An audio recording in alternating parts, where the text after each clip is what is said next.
I'm Edward, glad to have your company this evening. A warm greeting tonight to our listeners in Washington. Tell us where you're listening from, and which dish instantly brings Christmas days to your mind. Please remember to subscribe. Now let's begin our gentle mystery. Chapter 1. The Hotel That Promised Cheer.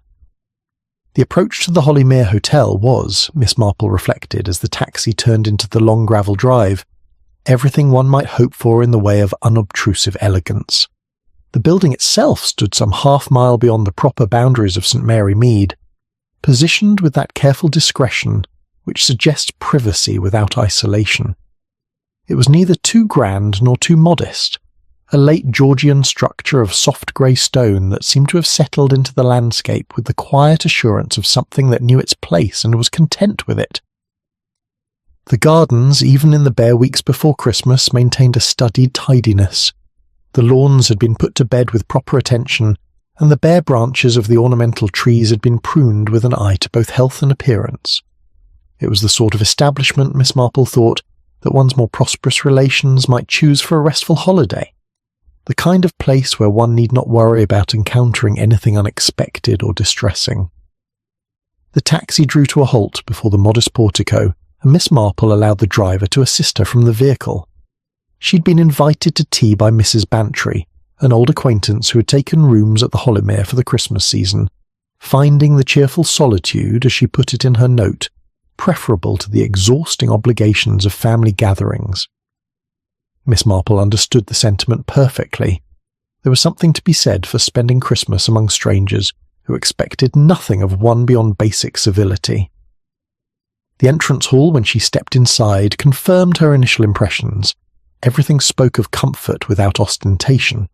The furnishings were good without being precious, the decorations seasonal but restrained. A handsome fir tree stood in one corner, dressed with simple ornaments and white candles that would no doubt be lit at tea time. The scent of pine mingled agreeably with the faint aroma of wood smoke from the drawing-room fire and something pleasant from the direction of the kitchens, cinnamon perhaps, or cloves. A young woman appeared almost immediately, moving with the quiet efficiency of one who's been trained to anticipate needs before they are expressed. She was perhaps 25, neatly dressed in a dark skirt and white blouse, her hair arranged in a simple but becoming style. "Miss Marple, Mrs. Bantry is expecting you in the drawing-room. May I take your coat?"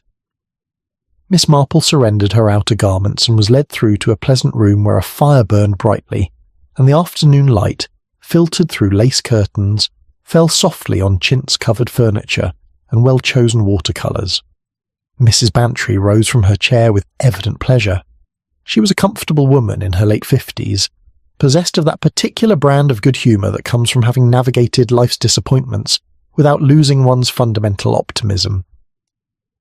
"My dear Jane, how good of you to come. I've been promising myself the pleasure of showing you this place for weeks. Do sit down. Tea will be brought in directly." Miss Marple settled herself in a chair that proved to be exactly as comfortable as it appeared, and took stock of her surroundings. Besides Mrs. Bantry, there were 3 other occupants of the drawing-room, each maintaining that careful distance which characterises the behaviour of guests in a respectable hotel. Near the window sat a gentleman of perhaps 60, distinguished in appearance, with silver hair and the upright bearing of a military man. He was reading the Times with that air of absorption which discourages conversation while remaining, in its way, perfectly civil. Miss Marple noted the regimental pin in his lapel and the careful press of his clothing. A widower, she thought, or perhaps a bachelor of long standing, accustomed to ordering his own life according to fixed principles. Closer to the fire, 2 women sat in chairs angled toward each other, engaged in low conversation. The elder was a handsome woman of 50 or thereabouts, her clothing expensive but not showy, her manner composed. The younger, who might have been her daughter though the resemblance was not marked, appeared less at ease, her hands restless in her lap, her attention drifting frequently to the doorway, as though she expected or perhaps feared an arrival. "I've been here nearly a week now," Mrs. Bantry was saying, "and I must say it's exactly what I needed. No fuss, no demands, just pleasant surroundings and the freedom to do precisely as one likes. Mrs. Farnham, the manager, is wonderfully understanding about such things. Mrs. Farnham? Yes, she's run the place for, must be 8 or 9 years now. Took it over when her husband died, poor thing. He'd been the proprietor, you see, and she simply stepped in and carried on. Does it beautifully too. Nothing is too much trouble, but she's never intrusive about it. One feels looked after without feeling watched, if you understand me. Miss Marple understood perfectly. It was a delicate balance to strike, that particular combination of attentiveness and discretion. It required considerable skill. She seems to attract a certain type of guest, Mrs. Bantry continued, lowering her voice slightly. People who want a bit of peace and quiet, you know. That's Colonel Wainwright by the window, retired from the Indian Army. Very pleasant, but keeps to himself mostly. And those are the Ashford ladies, Mrs. Constance Ashford and her companion, Miss Trimble. They've been here since just after Christmas last year, I gather. Mrs. Ashford's husband died rather suddenly, and she found she couldn't bear to remain in their home. This has suited her much better. Tea arrived at that moment, wheeled in on a trolley by the same young woman who had greeted Miss Marple at the door. The service was handsome without being elaborate, the sandwiches fresh and delicately prepared, the cake clearly made on the premises. "Thank you, Ellen," Mrs. Bantry said warmly. "This looks lovely." The girl smiled shyly and withdrew, her movements as quiet as her arrival. As Mrs. Bantry poured, Miss Marple found her attention drawn to a figure who had appeared in the doorway, pausing there with the sort of presence that commands attention without demanding it. Mrs. Lydia Farnham was a woman of perhaps 45, handsome rather than pretty, with dark hair only lightly touched with grey, and eyes of a particularly clear, steady grey. She was dressed simply but well, in a manner that suggested both competence and a certain natural authority. Her expression was pleasant without being effusive, concerned without being anxious. "Mrs. Bantry, I do hope Ellen brought the seed cake you mentioned preferring. I wanted to be certain." "Oh yes, and how thoughtful of you to remember. Mrs. Farnham, may I introduce my friend Miss Marple from St. Mary Mead? Jane, this is Mrs. Farnham, who makes all of this possible." The two women exchanged greetings. Mrs. Farnham's handshake was firm without being aggressive, her smile reaching her eyes in a way that suggested genuine warmth. "I hope you'll find everything satisfactory, Miss Marple. If there's anything at all we can do to make your visit more pleasant, you need only mention it." There was something in the way she said it, Miss Marple thought, that went beyond mere politeness. Mrs. Farnham had the manner of someone who truly wished to smooth away difficulties, who took a certain satisfaction in anticipating and resolving small troubles before they became larger ones. "You're very kind. It's a lovely establishment." "We do our best to provide a haven of sorts," Mrs. Farnham said, and there was something in her tone that gave the words additional weight. "So many people come to us in need of rest, of a place where they needn't explain themselves or justify their presence. I believe everyone deserves a refuge now and then, particularly at this time of year when expectations can be so demanding." She excused herself gracefully and moved on to exchange a few words with Colonel Wainwright, who set aside his newspaper with evident pleasure at her approach. "You see what I mean?" Mrs. Bantry murmured. "She has a gift for making one feel that one's comfort matters, that one's small preferences are worth attending to. It's really quite remarkable." Miss Marple sipped her tea thoughtfully. It was indeed remarkable, and there was nothing in the observation to suggest criticism. And yet, as she watched Mrs. Farnham move through the room, pausing to adjust a cushion here, to suggest to Miss Trimble that she might prefer a seat closer to the fire, Miss Marple found herself thinking of something her nephew Raymond had once said about a particularly attentive hotel keeper they'd encountered on the continent. "The thing is," Raymond had observed, "when someone makes you feel completely looked after, you stop looking after yourself. You stop noticing things. You become, in a sense, invisible even to yourself." At the time, Miss Marple had thought it a rather fanciful notion, but watching the guests of the Hollymere Hotel settle more deeply into their chairs, watching the way their faces relaxed into expressions of perfect, untroubled contentment, she wondered if Raymond hadn't touched upon something rather important. The Hollymere Hotel promised cheer, promised comfort, promised discretion, and it delivered on those promises with remarkable consistency. But Miss Marple had lived long enough to know that promises, however sincerely made, sometimes concealed as much as they revealed. And comfort, taken to excess, could become its own kind of prison. She accepted a second cup of tea and a slice of excellent seed cake, and smiled warmly at Mrs. Bantry's chatter about the Christmas concert being planned for the hotel guests. But a small part of her attention remained watchful, as it always did, noting the small details that others might overlook. The way Mrs. Farnham's smile never quite faded, even when she thought herself unobserved. The tension in Miss Trimble's hands, despite the warmth of the fire and the comfort of her surroundings. The fact that Colonel Wainwright, for all his apparent absorption in his newspaper, had not turned a single page in the last quarter hour. Small things, perhaps. Meaningless things, most likely. But Miss Marple had learned, for many years of quiet observation, that small things had a way of accumulating meaning when one took the trouble to arrange them properly. She settled more comfortably into her chair and allowed the peaceful atmosphere of the Hollymere Hotel to wash over her, even as she filed away her observations for future consideration. After all, one never quite knew when such details might prove useful. Chapter 2. Death spoken of as coincidence. Miss Marple had learned over the course of a long and observant life that villages possessed a particular genius for transforming the uncomfortable into the unremarkable. It was a necessary skill, perhaps, for communities where everyone knew everyone else's business, and where the alternative to acceptance was perpetual discord. The Hollymere Hotel, she discovered over the following week, had become the subject of just such a transformation in the collective memory of St. Mary Mead and its environs. It was Miss Hartnell who first mentioned the matter, though in that indirect fashion which characterised discussions of subjects one felt obliged to acknowledge, but preferred not to dwell upon. Miss Marple had encountered her at the draper's shop in the village, where Miss Hartnell was examining a bolt of woolen fabric with the critical eye of one who knows precisely what she wants, and doubts very much that anyone else can provide it. "I hear you've been taking tea at the Hollymere," Miss Hartnell observed, in the tone of someone commenting on the weather while clearly intending something more. "With Dolly Bantry, I imagine." "Yes, indeed. It's a very pleasant establishment." "Oh, quite. Very well run, I'm told. Though, of course, one does hear things." Miss Hartnell paused, allowing this observation to settle before continuing. "There have been some unfortunate incidents over the years. Deaths, you know, though all perfectly natural, I'm sure."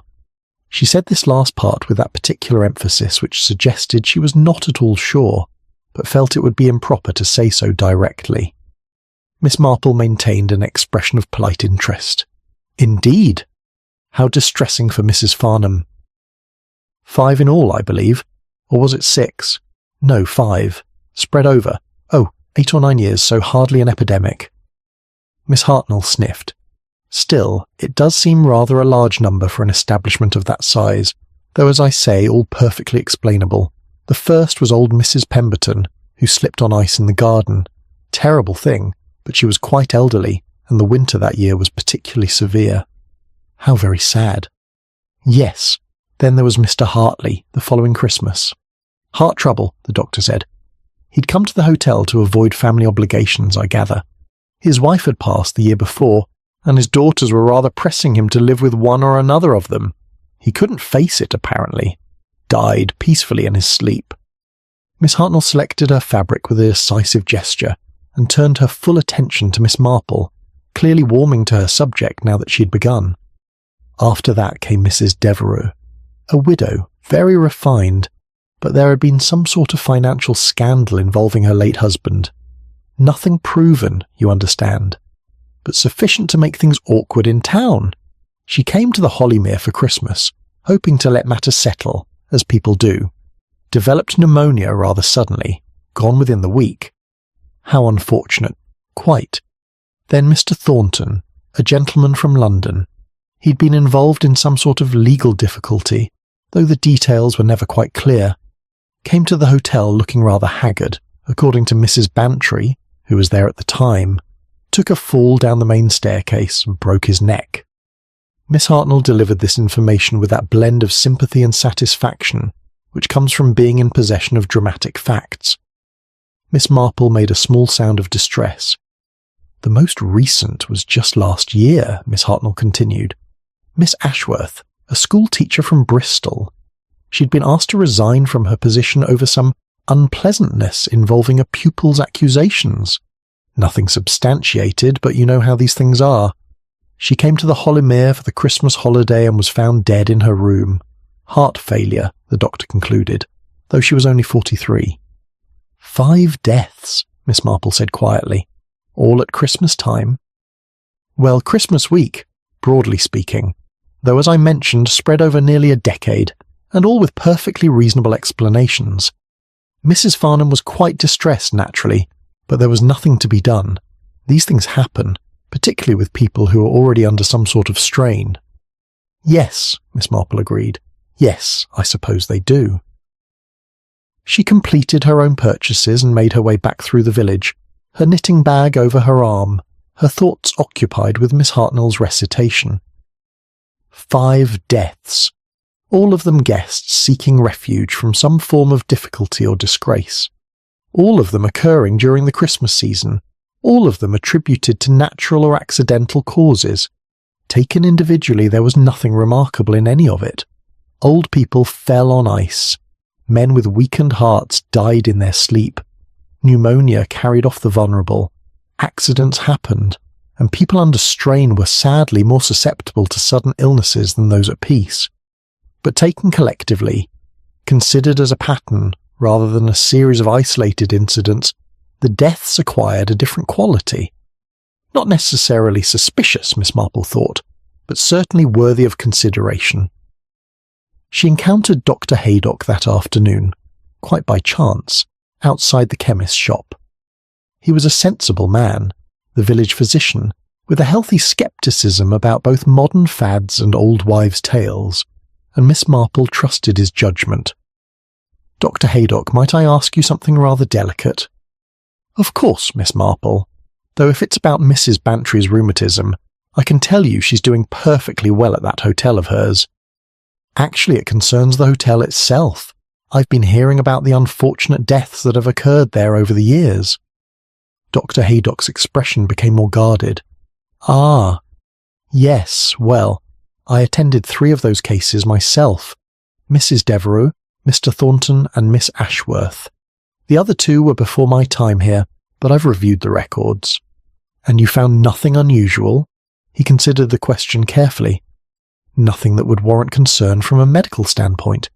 Mrs. Devereux's pneumonia was severe but not inexplicable given her age and general health. Mr. Thornton's fall was tragic but consistent with the injuries sustained. Miss Ashworth's heart simply gave out.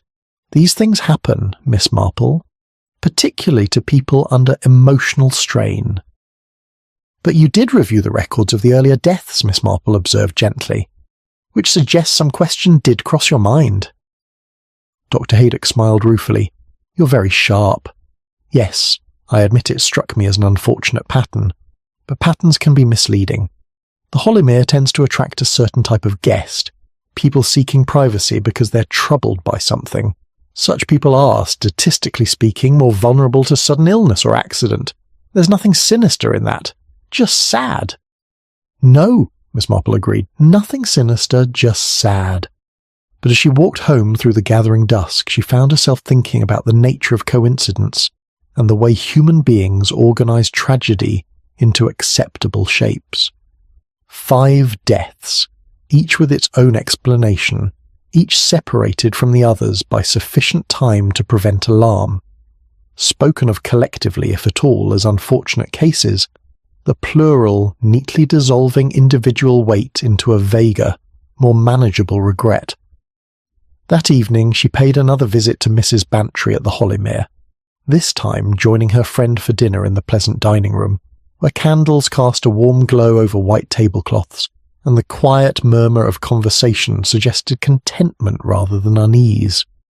Colonel Wainwright dined alone at a corner table, his posture upright, his attention focused on his meal with military precision.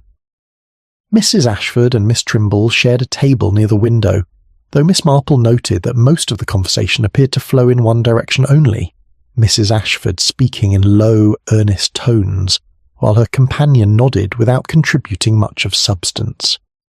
Mrs. Farnham moved among the tables with her customary grace, pausing to ensure that each guest's requirements had been met. She spent a few moments with Colonel Wainwright, and Miss Marple observed the way his stern features softened as they spoke. With Mrs. Ashford she was particularly attentive, leaning in to listen to some concern, her hand briefly touching the older woman's shoulder in a gesture of reassurance. "She really is wonderfully kind," Mrs. Bantry remarked, following Miss Marple's gaze. "Poor Mrs. Ashford has been so unsettled since her husband's death. Mrs. Farnham has been a tower of strength to her." "Has she been here long?" "Nearly a year, as I mentioned. She couldn't bear to return to her home after the funeral. Too many memories, I suppose. Mrs. Farnham has made her feel that she needn't rush into any decisions, that she can stay as long as she requires." "How understanding." "Yes. I believe there were some financial complications as well, though Mrs. Ashford hasn't spoken of them directly. One gathers that her husband's affairs were not as well ordered as one might have hoped. Mrs. Farnham has been helping her navigate all of that, I think. Recommending solicitors, that sort of thing." Miss Marple cut a small piece of her excellent roast beef and chewed it thoughtfully. It must be a great comfort to Mrs. Ashford, having such support. "Oh, tremendously. Though between you and me, I do wonder if it might not be better for her to face things more directly. There's a certain risk in allowing oneself to be too comfortable with one's grief, don't you think? It can become a sort of habit." Miss Marple thought of the 5 names Miss Hartnell had recited with such assurance. 5 people who had come to the Hollymere seeking privacy, seeking time for matters to settle. 5 people who had found, instead, a rather more permanent form of peace. "Yes," she said quietly. "I think there's a great deal of risk in comfort sometimes, particularly when it encourages one to postpone difficult decisions indefinitely." Mrs. Bantry looked at her curiously. "That's a rather severe view, Jane." "Perhaps. But I've noticed that the things we postpone have a tendency to settle themselves, often in ways we wouldn't have chosen if we'd attended to them sooner." "Well, that's certainly true enough." Mrs. Bantry helped herself to more wine. "Though I must say, there's something to be said for not rushing at everything. The modern world is far too hasty, in my opinion." Miss Marple smiled and agreed and turned the conversation to more pleasant topics. But as the meal continued and the candles burned lower, she found her attention returning to Mrs. Farnham, who moved through her domain with such evident satisfaction, ensuring that every guest felt attended to, valued, and above all comfortable. 5 deaths each explained. 5 tragedies, each softened by time and the gentle insistence that these things happen, that there was nothing anyone could have done. The plural, as Miss Marple had observed to herself earlier, had a way of removing weight from the individual, but it also had a way of obscuring pattern, of preventing one from seeing connections that might otherwise demand uncomfortable questions. She finished her meal and thanked Mrs. Bantry for her company, and made her way home through the cold December night, thinking about the nature of kindness and the many forms that help could take. Not all of them, she reflected, were necessarily helpful. Chapter 3, Compliments Paid Too Carefully. It was a peculiarity of human nature, Miss Marple had long observed, that people tended to speak most warmly of those about whom they secretly harboured doubts. Not consciously, of course. The mechanism was more subtle than that. But when one felt uneasy about a person or situation, there was a natural impulse to reassure oneself through emphatic praise, as though the very act of speaking well could transform uncertainty into conviction. She had noticed this tendency, particularly among the guests of the Hollymere Hotel, when the subject of Mrs. Farnham arose, as it did with remarkable frequency. Miss Marple had returned to the hotel several times over the course of the week, sometimes to visit Mrs. Bantry, sometimes simply to take tea in the pleasant drawing-room, where the fire always burned brightly, and the conversation flowed with that particular ease which comes when strangers share a temporary refuge from their ordinary lives. On this particular afternoon, She found herself seated near Mrs. Ashford and Miss Trimble, who had invited her to join them with a warmth that seemed born of loneliness rather than genuine sociability.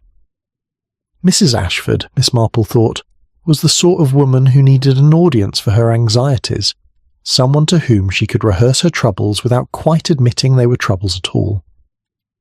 "Mrs. Farnham has been such a help to me," Mrs. Ashford was saying, her teacup trembling slightly in her hands.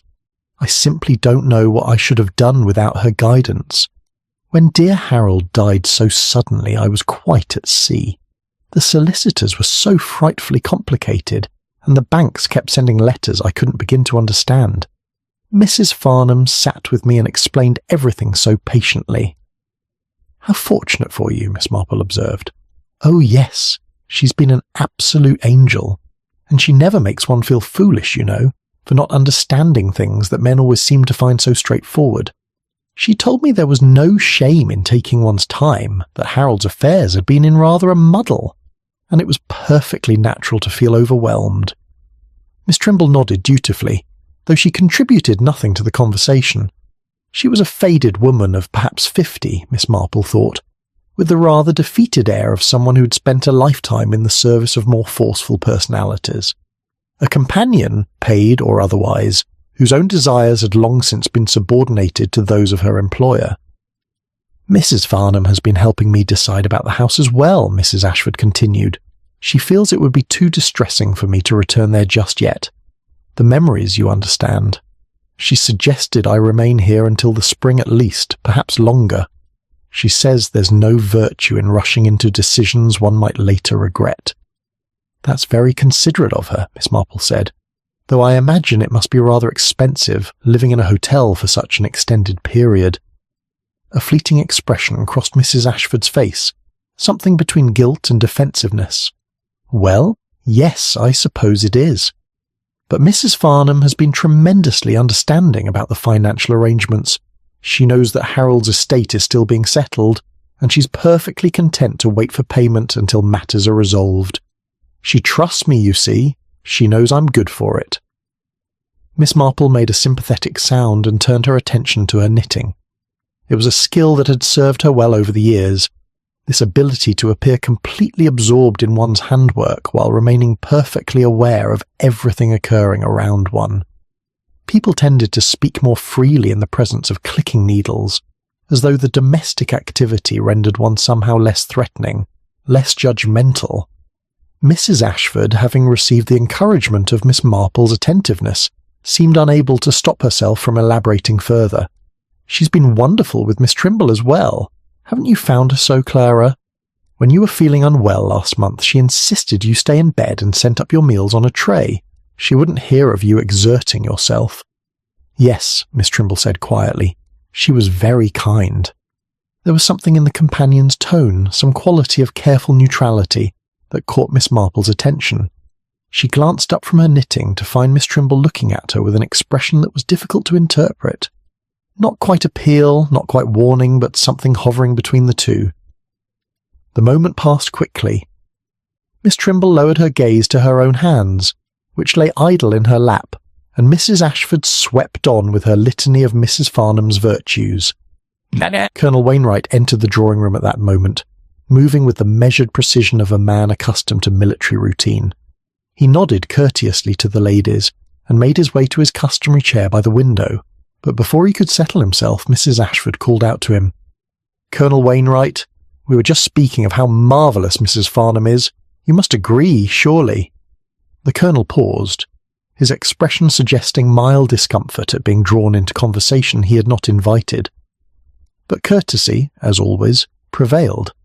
"Indeed, Mrs. Farnham runs an excellent establishment. One cannot falter attention to detail." "More than that, surely," Mrs. Ashford pressed. "She's been a true friend to all of us, hasn't she? So understanding of one's difficulties." Colonel Wainwright's jaw tightened almost imperceptibly. "Quite so. She is very accommodating." There was something in the way he said this last word, a slight hesitation that suggested he had considered and rejected other possibilities, that intrigued Miss Marple considerably. But the Colonel clearly had no intention of elaborating. He seated himself with his newspaper and effectively withdrew from the conversation. Mrs. Ashford appeared not to notice. She had returned to the subject of her financial complications, explaining at some length how Mrs. Farnham had recommended a particular solicitor who, while not inexpensive, had been tremendously helpful in navigating the complexities of Harold's estate, or rather, as Mrs. Ashford put it, in explaining why those complexities were likely to take considerably longer to resolve than one might initially have hoped. "She told me not to worry," Mrs. Ashford said, her voice rising slightly. "She said that it was far better to be thorough than to rush and make mistakes. And she's right, of course. Harold always used to say I was too impulsive, too eager to settle matters quickly without considering all the implications. Mrs. Farnham understands that I need guidance, that I can't be expected to manage all of this alone." Miss Marple observed that Mrs. Ashford's hands had begun to shake more noticeably. The woman was working herself into a state of agitation, perhaps without quite realizing it, defending decisions she was not entirely comfortable with to an audience that had offered no criticism.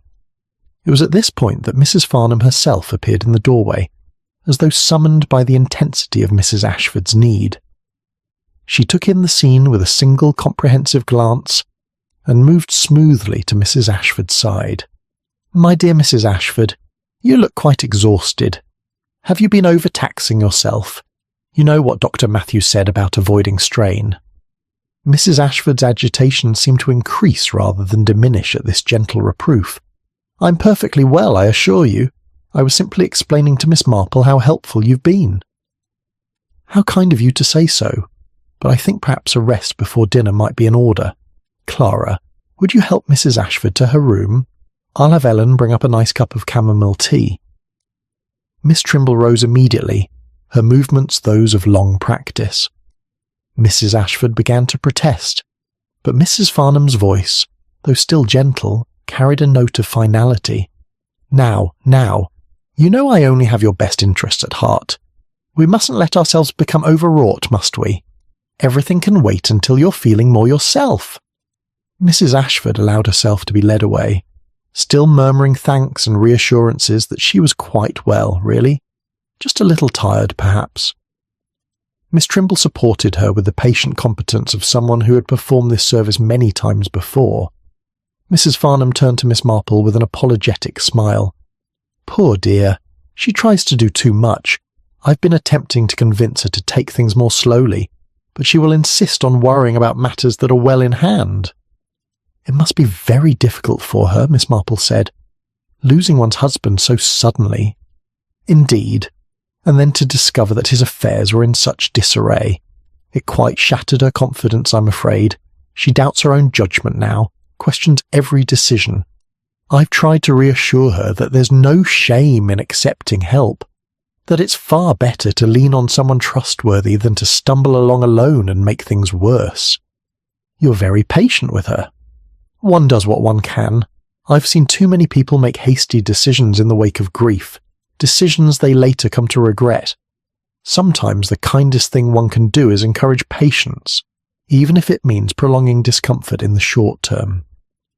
Mrs. Farnham excused herself to see to the chamomile tea, and Miss Marple was left alone with her thoughts and her knitting. From his corner, Colonel Wainwright spoke quietly without lowering his newspaper. "The woman is a saint, of course, everyone says so." Miss Marple's needles continued their steady rhythm. "Yes," she agreed, "everyone does say so. Frequently," the Colonel added, and at considerable length. "Indeed." There was a pause, filled only by the crackling of the fire and the soft click of Miss Marple's needles. "I've noticed," the Colonel said, still addressing his newspaper rather than Miss Marple directly, "that praise can sometimes serve the same function as a wall. Repeated often enough, it prevents one from looking too closely at what lies behind it." "A very astute observation, Colonel Wainwright. I spent 30 years in India, Miss Marple. One learns to recognise when people are trying to convince themselves of something." He turned a page of his newspaper with a decisive snap and said nothing further. But Miss Marple, glancing at him thoughtfully, noticed that he was not in fact reading at all. His eyes, though directed at the page, were unfocused, his mind clearly occupied with thoughts that had little to do with the day's news. She gathered her knitting and prepared to take her leave, thanking the Colonel courteously for his company. As she walked home through the December twilight, she found herself thinking about the nature of praise and what it revealed about those who offered it.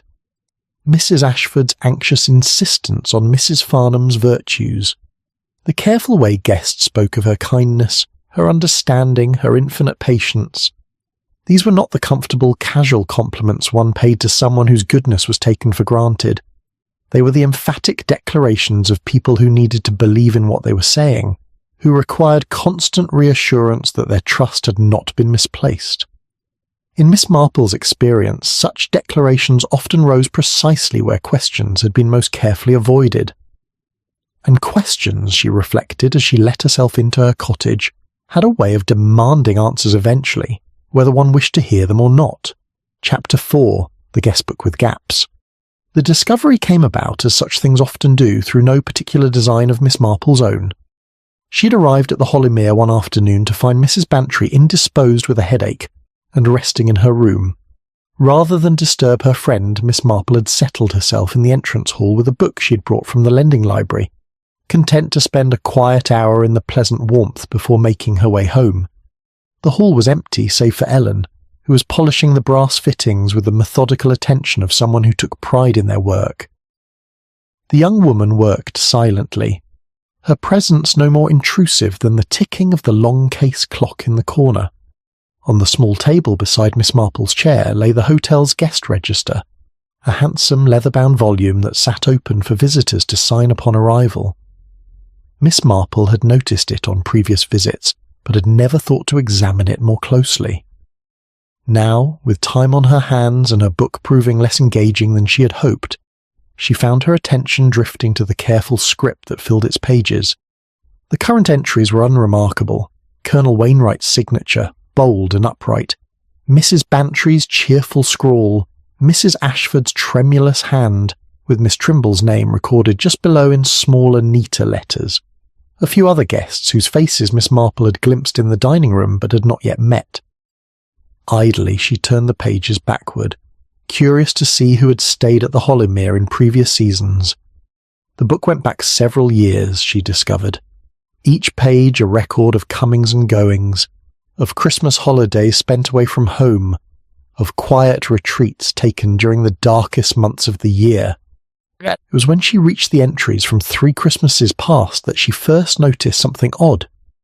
A name had been struck through, not heavily, not with the angry slash of someone wishing to obliterate, but with a single neat line that rendered the writing beneath still partially visible. Beneath it, in what appeared to be Mrs. Farnham's elegant hand, was written, "Cancelled. Family emergency." Miss Marple tilted the book slightly to catch the light. The struck name appeared to be Hartley. Mr. Geoffrey Hartley, if she was reading the faded letters correctly. Mr. Hartley, the gentleman who had died of heart trouble in his sleep, according to Miss Hartnell's recitation, the second of the 5 deaths. She turned more pages, moving backward through the years with greater attention now. There, 2 years earlier, another cancellation. This time the notation read, "Booking error. Amended." But the original name was visible beneath a careful crossing out. Devereux. Mrs. Devereux, who had died of pneumonia. Miss Marple's pulse quickened slightly, though her expression remained perfectly composed. She continued her examination with the same casual air she might have employed while browsing a seed catalogue, aware of Ellen moving quietly about the hall, dusting now the frame of a watercolour that depicted the hotel in summer.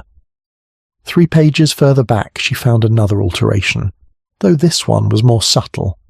The page itself appeared newer than those surrounding it, the paper fractionally whiter, the binding slightly less worn. It contained entries from 4 Christmases ago, all written in various hands, all appearing perfectly ordinary. But when Miss Marple held it up to the light from the window, she could just make out the impression of previous writing, as though the page had been carefully removed and replaced with a fresh sheet.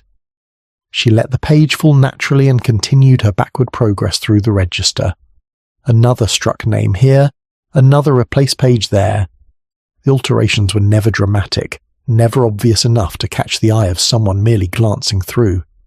But examined with attention, a pattern emerged. Wherever the 5 deaths had occurred, the guest register had been quietly amended. Names removed or obscured, pages replaced, the record made tidy. "May I fetch you some tea, Miss Marple?" Miss Marple looked up to find Ellen standing a respectful distance away, her duster in hand. The girl's expression was pleasant and untroubled, showing no particular interest in what Miss Marple had been reading. "How thoughtful of you, dear. Yes, tea would be lovely." Ellen disappeared in the direction of the kitchen, and Miss Marple returned the guest register to its position on the table, taking care to leave it open to the current page as she had found it. She settled back with her book, though she made no pretense now of reading it. The alterations to the register troubled her, though she could not immediately say why. There was nothing inherently sinister about correcting errors or removing cancelled bookings. Hotels kept records for their own administrative purposes, and tidiness in such matters was surely a virtue rather than a fault. And yet, Mrs. Farnham appeared from her office as Ellen returned with the tea tray. She smiled warmly at Miss Marple. "I do hope Mrs. Bantry will be feeling better soon. These headaches of hers can be quite persistent. I'm sure she'll be right as rain by tomorrow. She simply needed a dark room and quiet. Of course, I've instructed Ellen not to disturb her. Sometimes rest is the only cure." Mrs. Farnham's gaze fell on the guest register, and something flickered across her face, too quickly for Miss Marple to identify. "I see you've been looking at our visitor book. Rather dull reading, I'm afraid." "Oh, I was simply curious to see who had stayed here in previous years. One does like to know a place's history." "Yes, I suppose one does." Mrs. Farnham moved to the table and closed the register with a gentle finality. "Though I've always thought it's the present guests who matter most, don't you think? The past has a way of becoming rather complicated if one dwells on it too much." She carried the register back to her office, still smiling, still perfectly courteous. But Miss Marple noticed that she did not return it to the hall. Ellen poured the tea with hands that were not quite steady. Miss Marple observed this small betrayal of nerves with interest, but when the girl looked up, her face showed only the usual shy pleasantness. "Will there be anything else, Miss Marple?" "No, thank you, dear. This is perfect." Ellen hesitated, as though wanting to say something further, then appeared to think better of it. She bobbed a small curtsy and withdrew, leaving Miss Marple alone with her tea and her thoughts. The entrance hall, with its comfortable furnishings and cheerful fire, seemed suddenly less welcoming than it had before. Miss Marple found herself noticing details she had previously overlooked. The way the portraits on the walls were all of strangers, no family history displayed. The absence of photographs or personal memorabilia that might speak to the hotel's past. Everything was pleasant, everything was correct, but nothing was individual. Nothing left a mark. It was, she thought, rather like the guest register itself. Tidy, orderly, with the inconvenient bits carefully removed. She finished her tea without haste and gathered her things. Mrs. Bantry would likely sleep until evening, and there was no point in lingering. As she made her way to the door, she encountered Colonel Wainwright returning from a walk, his colour high from the cold air. "Good afternoon, Miss Marple. Taking your leave?" "Yes, I'm afraid Mrs. Bantry is resting, so I shan't disturb her further." "Sensible woman, Mrs. Bantry. Knows when to retire from the field." He paused, removing his gloves with deliberate care. "I wonder, Miss Marple, if I might ask you something." "Of course." "You strike me as a woman of considerable perception. Have you noticed anything about this establishment that strikes you as irregular?" Miss Marple considered the question carefully. Colonel Wainwright was not a man given to fancy or imagination. If he had noticed irregularities, they were real ones. "I have observed certain things that puzzle me," she said cautiously, "though I cannot yet say whether they signify anything of importance." "Quite." The Colonel looked around the empty hall as though checking for listeners. "I've been here 6 weeks now. Came for the peace and quiet, you understand. Thought it would be a pleasant place to spend Christmas away from family obligations, and it is pleasant. Too pleasant, if you take my meaning. I think I do. It's like being wrapped in cotton wool. Everything is managed. Everything is smoothed over. One stops thinking for oneself after a while. One simply allows things to be arranged. He cleared his throat, clearly uncomfortable with such personal revelations. I don't care for it, Miss Marple. I don't care for it at all. Then why do you stay? The question seemed to take him aback. He frowned, considering it as though the thought had not occurred to him before. I'm not entirely sure, he admitted finally. Mrs. Farnham has been very understanding about my bill. I had some financial reverses earlier this year. Nothing serious, but temporarily inconvenient. She assured me there was no need to worry, that we could settle accounts when my investments matured. It seemed churlish to leave under such circumstances. I see. Yes, I rather thought you might. He gave her a sharp look. If you do notice anything that warrants concern, Miss Marple, I hope you'll share it. I'm not a fanciful man, but I trust my instincts, and my instincts tell me that something here is not quite right. I shall certainly keep that in mind, Colonel. They parted cordially, and Miss Marple made her way home through the gathering dusk. The December air was sharp and clean, clearing her head after the overheated atmosphere of the hotel. 5 deaths, each explained away. 5 names, quietly removed from the official record. And a hotel that wrapped its guests in such perfect comfort that they ceased to question, ceased to act, ceased even to notice when debts accumulated and decisions were endlessly postponed. Nothing overt, nothing obvious, just gaps in a guest book, places where names had been, places where the past had been gently but firmly tidied away. Miss Marple thought about the nature of records and what they revealed when examined closely. The guest register was meant to be a simple administrative tool, a record of who had stayed and when. But in its careful alterations, in its neat crossing out of inconvenient names, it had become something else entirely. It had become a map of erasure, showing precisely where someone had decided the truth was better left unrecorded. And Miss Marple, pulling her coat more tightly against the cold, wondered what other truths might be hiding in those tidy, unremarkable gaps. Chapter 5. 5 Lives Reduced to Anecdotes. Miss Marple had discovered over the years that the best way to learn about the dead was not to ask direct questions, but rather to listen while others spoke of them. People were remarkably willing to share information about those who had passed on, perhaps because death rendered judgment safe, or because the departed could no longer correct misapprehensions or object to being discussed. She began her inquiries, if they could be called that, with the vicar's wife, who had a comprehensive knowledge of parish affairs and a kindly disposition toward gossip, provided it was framed as concern for others.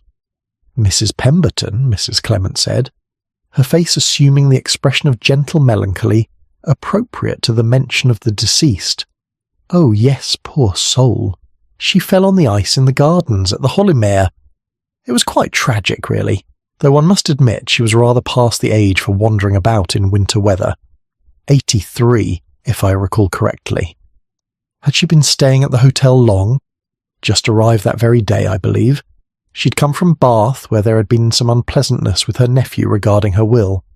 The details were never entirely clear, but one gathered there had been accusations of undue influence or some such thing. Mrs. Pemberton was quite upset about it all and decided to spend Christmas at the Holymere rather than with family. Sad, really, when family feeling breaks down like that. Mrs. Clement poured more tea, warming to her subject in that way people do when they feel they are performing a service by providing information. Of course, after she died, the nephew inherited everything anyway. I believe there were some who thought it rather convenient, but the doctor was quite satisfied that it was simply an unfortunate accident. The path was icy, Mrs. Pemberton was frail, and these things happen. How dreadful for everyone concerned! Quite. Though I must say Mrs. Farnham handled it all beautifully. She was tremendously kind to the nephew when he came to collect his aunt's things. No recriminations, no fuss, just quiet sympathy. One couldn't have asked for better. Miss Marple made her way home with this information, considering it carefully.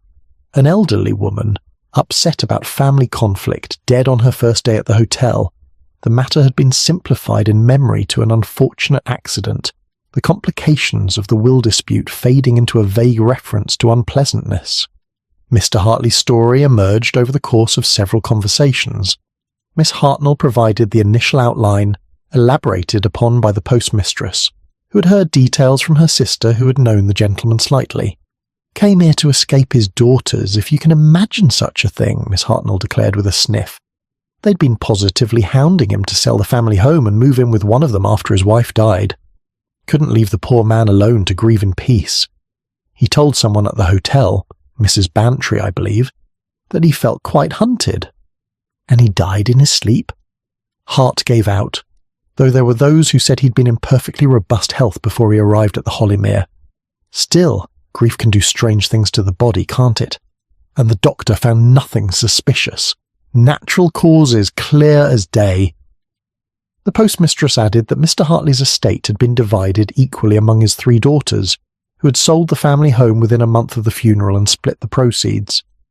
No one had thought this particularly remarkable, though it did seem rather hasty. Mrs. Devereux's history was harder to piece together, involving as it did financial scandal, and the sort of whispered allegations that were never quite substantiated. Her late husband, it seemed, had been involved in some questionable investment scheme. Nothing had been proven, but enough suspicion had attached itself to the family name that Mrs. Devereux had found herself suddenly unwelcome in social circles where she had previously been accepted. "She came to the Hollymere to let matters die down," the chemist's wife told Miss Marple when the subject arose during a chance meeting at the draper's. "Poor woman was quite distraught about the whole affair. She'd had no idea what her husband had been up to, you see, but people will talk. Mrs. Farnham was very good to her, I understand. Made her feel that there was no shame in needing time away from it all. And then she developed pneumonia? Yes, caught a chill somehow. Went downhill very quickly. By the time Dr. Haydock was called, it was already quite serious. She died within 3 days." The story had simplified itself in the telling. The financial scandal had become vague trouble. The circumstances of her illness reduced to caught a chill somehow. The complications smoothed into a straightforward case of pneumonia. Mr. Thornton's death had been more dramatic, involving as it did a fall down the hotel's main staircase. The details emerged from Dr. Haydock himself, whom Miss Marple encountered at the lending library. "Nasty business," he said, keeping his voice low out of respect for their surroundings. "Broke his neck in the fall, but there was nothing to suggest anything other than a simple accident. The man had been drinking, he was distraught about some legal matter, and he missed his footing in the dark. Tragic, but not mysterious." "What sort of legal matter?" Dr. Haydock hesitated. "I shouldn't really say, but I suppose it's common knowledge now. He'd been accused of plagiarism, some business involving a manuscript he'd claimed to have written, but which had actually been largely the work of a former student. The university was investigating, and things looked rather bad for him. He'd come to the Hollymere to avoid the scandal while matters were being sorted out." "How very distressing." "Yes. Mrs. Farnham told me he'd seemed calmer after a few days at the hotel, that she'd thought he was beginning to cope better with the situation. Then the fall. She was quite shaken by it. In the retelling, Mr. Thornton had become simply a gentleman from London who had taken a fall. The plagiarism scandal had been absorbed into some sort of legal difficulty. The drinking mentioned only if one pressed for details. Miss Ashworth's story was the most recent and thus the most detailed, though even here Miss Marple noticed the tendency towards simplification. The schoolteacher had been accused by a pupil of showing favouritism and of making inappropriate comments. The accusations had been investigated and found unproven, but the school's governors had suggested, with the firm politeness that brooks no argument, that Miss Ashworth might be happier seeking a position elsewhere. She was devastated, Mrs. Bantry told Miss Marple over tea in the drawing-room one afternoon. She'd taught at that school for 20 years. To have her character questioned like that, and over something she hadn't even done. She came here for Christmas, meaning to look for new positions in the new year, but she seemed so tired, so defeated. Mrs. Farnham was wonderful with her, told her there was no need to rush, that rest was the most important thing. And she died of heart failure? Yes, found in her room one morning. Dr. Haydock said it can happen like that sometimes, particularly with people under severe emotional strain. The heart simply gives out. Miss Marple sat in her cottage that evening with her knitting and arranged the 5 stories in her mind. Each one involved someone fleeing scandal or difficulty, seeking refuge at the Hollowmere. Each had arrived burdened by accusations or complications or grief, and each had died there. Their deaths attributed to natural or accidental causes, their stories gradually simplified in the village's collective memory until they became mere anecdotes, cautionary tales about the fragility of life. Mrs. Pemberton, who had quarrelled with her nephew about her will. Mr. Hartley, pursued by daughters wanting him to surrender his independence. Mrs. Devereux, tainted by her husband's financial misconduct. Mr. Thornton, facing professional ruin over plagiarism. Miss Ashworth, unjustly accused and forced from her position. 5 lives, each one complicated by circumstances that might have been resolved given time and proper attention. 5 deaths, each one removing complications rather conveniently. Miss Marple thought about the guest register with its careful alterations, its tidy removal of inconvenient names. She thought about how stories simplified themselves when no one remained to insist on their complexity. How the dead became easier to discuss once the messy details had been forgotten. It was a form of erasure, she realised. Not violent or dramatic, but thorough nonetheless. The complicated truth of each life reduced to a simple sentence. The difficult questions smoothed away until only the acceptable answer remained. Mrs. Pemberton fell on ice. Mr. Hartley's heart gave out. Mrs. Devereux caught pneumonia. Mr. Thornton missed his step. Miss Ashworth's heart simply stopped. All true in their way, all sufficient as explanations. But truth, Miss Marple had learned, was often a matter of what one chose to include rather than what one actually said. And these truths, for all their simplicity, omitted a great deal. They omitted the question of why 5 troubled people, seeking refuge and time to resolve their difficulties, had instead found death. They omitted the question of whether anyone had benefited from these timely departures.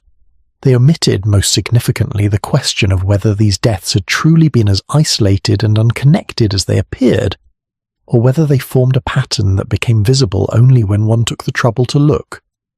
Miss Marple set aside her knitting and gazed into the fire, thinking about patterns and the way they revealed themselves to those who had learned to see them. She had spent a lifetime observing village life, noting the small betrayals and petty cruelties that people committed while believing themselves virtuous. She had watched how easily guilt could be concealed behind good intentions, how often harm was done by those who claimed only to be helping, and she had learned that sometimes the most important thing was not what people remembered, but what they had quietly agreed to forget.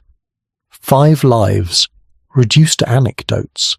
5 deaths, simplified into coincidence. But simplification, as Miss Marple had observed before, was often just another word for erasure, and what had been erased, she wondered, might be worth recovering. Chapter 6. Suspicions encouraged by comfort. It was human nature, Miss Marple reflected, to prefer the dramatic explanation to the mundane one, and the obvious suspect to the unlikely. People wanted their mysteries to be satisfying, to conform to expectations about how wickedness revealed itself, and wickedness, in the popular imagination, wore a recognizable face. She encountered this tendency in its purest form during a visit to the Hollowmere on a grey afternoon, when the drawing-room had collected its usual assembly of guests, and the conversation had turned, as it so often did, to the hotel's unfortunate history. A new guest had arrived that morning, a Mrs. Penelope Crawford, who had the sort of forceful personality that required everyone's attention, and who seemed determined to uncover excitement wherever she went. She had, within hours of her arrival, heard whispered references to past tragedies, and had seized upon them with the enthusiasm of someone who found ordinary life insufficiently interesting. 5 deaths, you say, she announced to the room at large. her voice carrying that particular quality of theatrical concern that suggested she was not, in fact, concerned at all.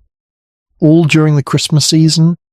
Well, that does seem rather remarkable, doesn't it? One begins to wonder about the water, or perhaps the heating system. I read once about a hotel where the boiler was leaking some sort of gas that caused all manner of problems. Colonel Wainwright lowered his newspaper with visible reluctance.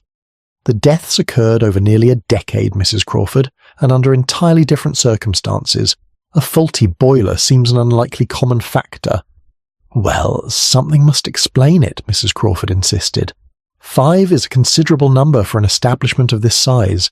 There must be some connecting thread. Miss Marple, watching from her corner chair, noticed how the conversation seemed to energize the room in a peculiar way.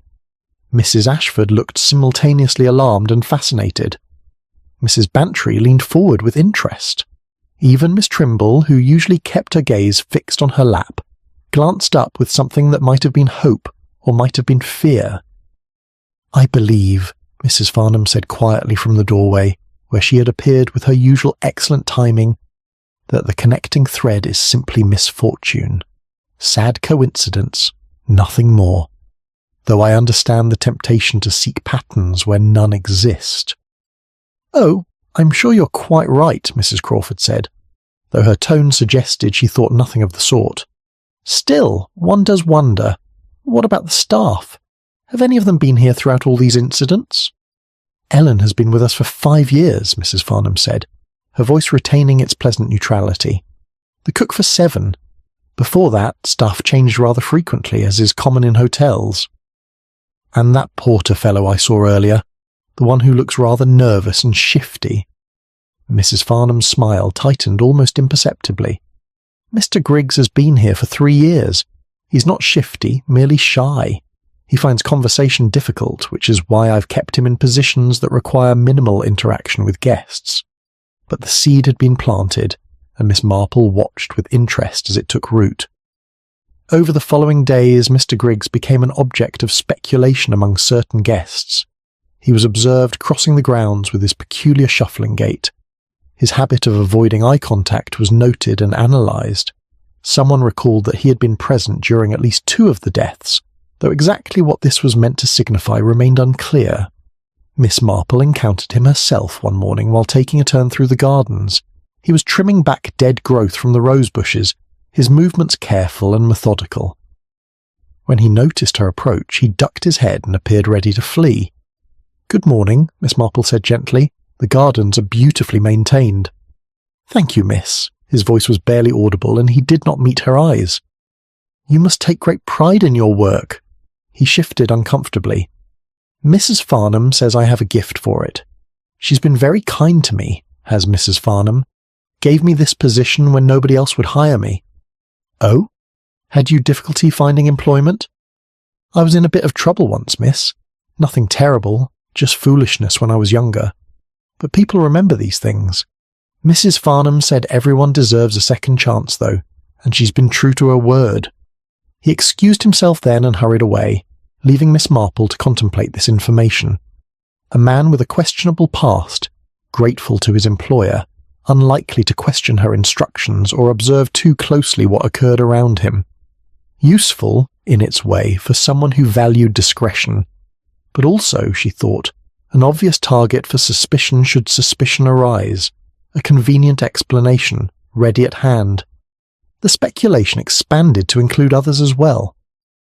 Mrs. Crawford, having established herself as the voice of dramatic possibility, suggested that perhaps one of the deceased guest's relatives bore investigation. After all, several of them had inherited money or property following the deaths.